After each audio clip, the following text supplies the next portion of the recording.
jelas menarik. Makanya saya sengaja mampir ke sini mau lihat-lihat ya sebenarnya dulu gitu loh, peninggalan zaman dulu kayak gini.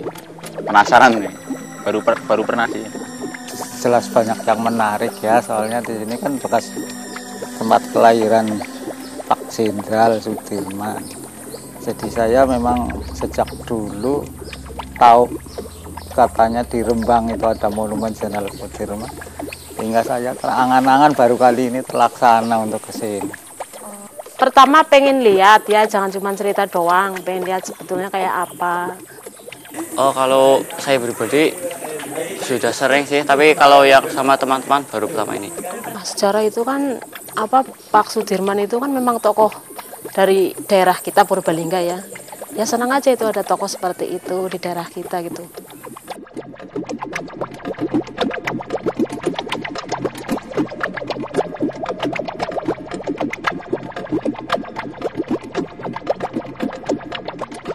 Monumen tempat lahir Jenderal Sudirman itu tepatnya dibangun, jadi peletakan batu pertamanya itu tanggal 6 Februari tahun 1976.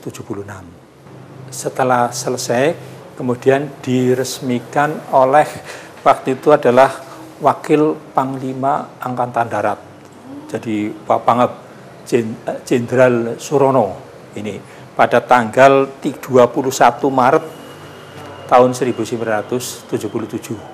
Jadi tepatnya itu Jenderal Sudirman itu dilahirkan di Desa Bantar Barang, Kecamatan Rembang. Dari Purbalingga ya sekitar 26 km lah.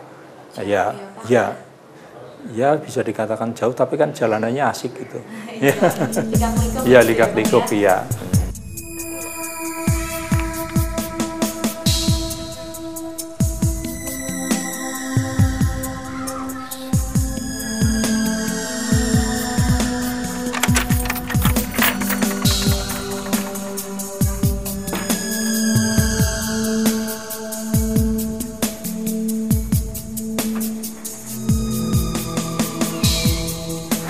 Ini kamar tempat lahir Jenderal Sudirman. Desa Pak Ayunan dulu, Ayunan Pak Dirman. Ini kata-kata mutiara dari tinggalan kata-kata mutiara dari Pak Dirman.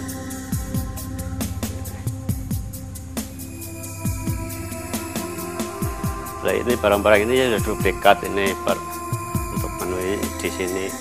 Kalau ini kamar dulu, kamar tidurnya bapak ibunya Pak Dirman.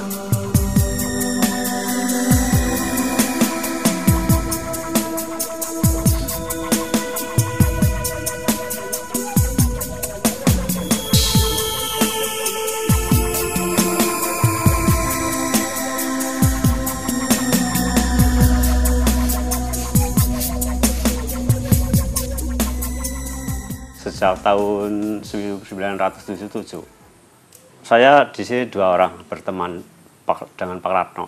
Ya kalau hari-hari biasa jam 7 sampai sore. Tapi kalau ada kegiatan jam 5 sudah masuk pekerjaan. Tugas saya di sini 1 kebersihan, 2 menghormati pengunjung, 3 pendapatan. Ya kalau sehari-harinya sih kalau pengunjung nggak banyak ya cukupan. Tapi kalau sewaktu ada pengunjung banyak tuh kerepotan. Enggak, Pak? Ada. Harganya berapa ya, Pak? 500 satu anak. 500. Sudah Bapak juga? Ya yang jaga termasuk saya. Jadi nyambi kalau ada pengunjung saya menemui pengunjung supaya beli tiket masuk. Kalau tiap harinya dihitung rata-rata paling 5 orang 6 orang.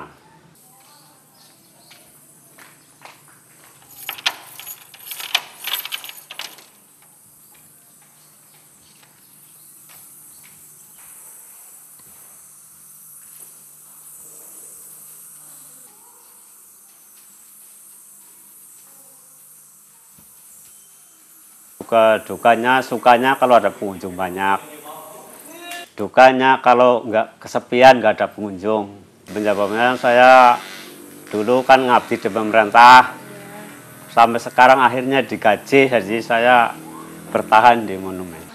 Ya sekarang sih gaji bawah saya 1.800.000.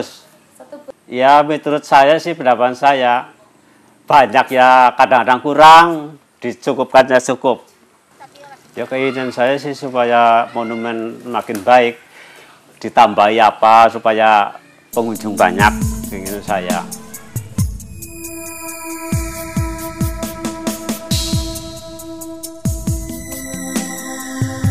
Yang ada sekarang itu merupakan duplikat.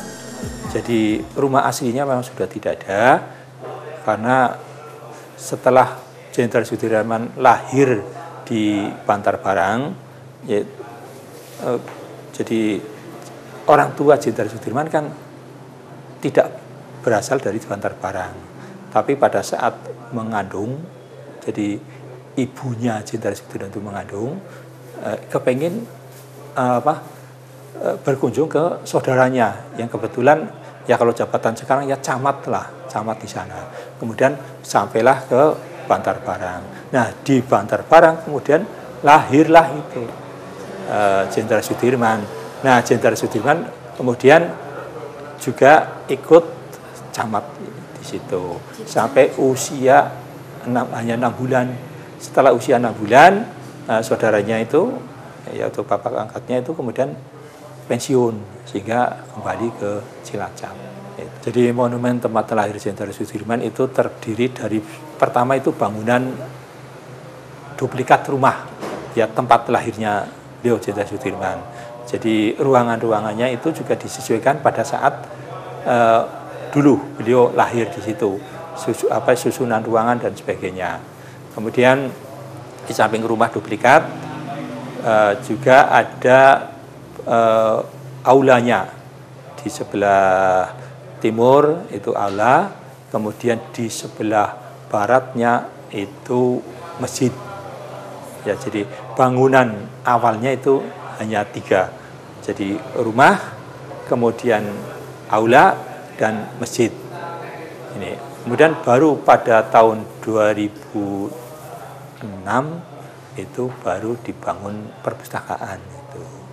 Luas tanahnya sekitar 1.125 meter persegi.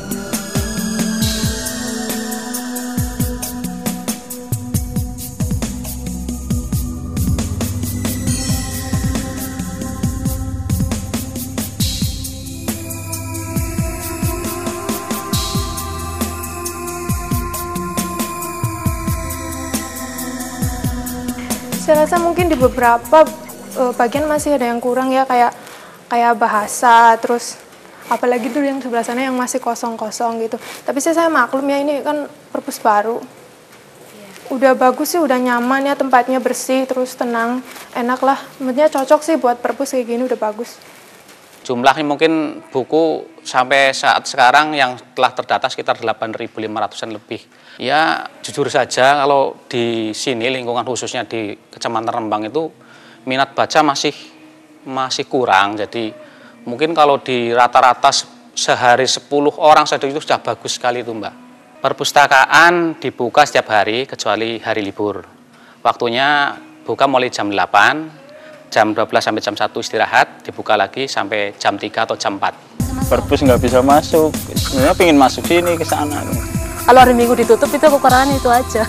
Kalau Minggu buka kan masih banyak pengunjungnya juga. Pengen dibuka tiap hari, khususnya kalau hari Minggu sama hari libur itu kan anak-anak pada libur, seharusnya kan daripada kemana itu mendingan kan ke sini.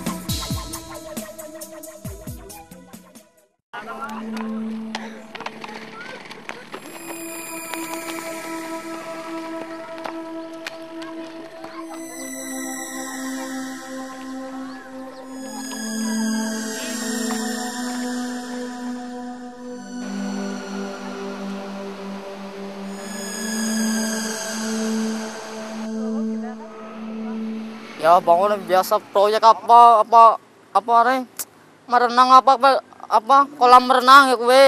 Ya kita sih mau usul, mau ditambah apa gitu loh, hiburan apa gitu.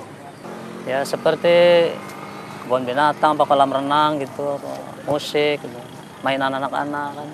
Ya mau pacaran ya silakan bebas. Oh, nggak tahu, biasa anak muda, wis preman maning, gabung preman yang polisi juga ya. Lah, preman mau anak muda. Lah ya. Menurut saya kan kondisinya sudah bagus, namun dari pemerintah Kabupaten Purbalingga kurang mempromosikan ini kepada masyarakat luas. Kondisinya sebenarnya di bagian halaman depan itu lumayan bersih.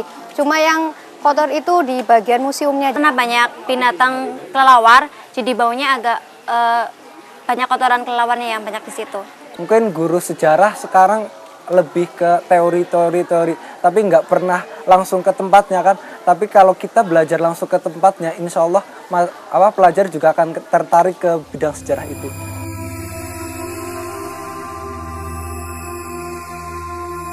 Desa sendiri saya sebagai kepala desa di sini sudah berusaha untuk melengkapinya. Di antara keinginan saya untuk membangun gapura, selamat datang di desa Bantar Bareng itu begitu masuk ya, ada gapura yang bertuliskan seperti yang ada di belakang meja saya tadi itu, yaitu selamat datang di desa kelahiran Pangsar Sudirman. Ya, saya tentunya pesan saya untuk masyarakat di sekitar monumen, khususnya di desa Bantar Bareng ini agar maulah melestarikan, ikut merawat, merasa ikut memiliki, ya, merasa ikut memiliki, sehingga keberadaan monumen itu sendiri bermanfaat ya. Sebagai pendidikan bagi generasi muda yang belum tahu keperjuangan, sehingga dengan adanya museum ini, kalau kita datang bisa lihat-lihat keadaan di dalamnya, sehingga tahu bahwa zaman dahulu itu orang berjuang memang susah. Bisa mendidik juga sebagai pengetahuan bagi kita para pelajar. Ya ini museum ya buat kenang-kenang anak cucu lah, kalau di daerah Purbalingga itu ada tokoh pejuang gitu. Salut dan bangga dari istilahnya tempat lahirnya di sini gitu, bisa istilahnya kayak ini masih daerah kita lah ya, bisa jadi orang nasional istilahnya. Ya.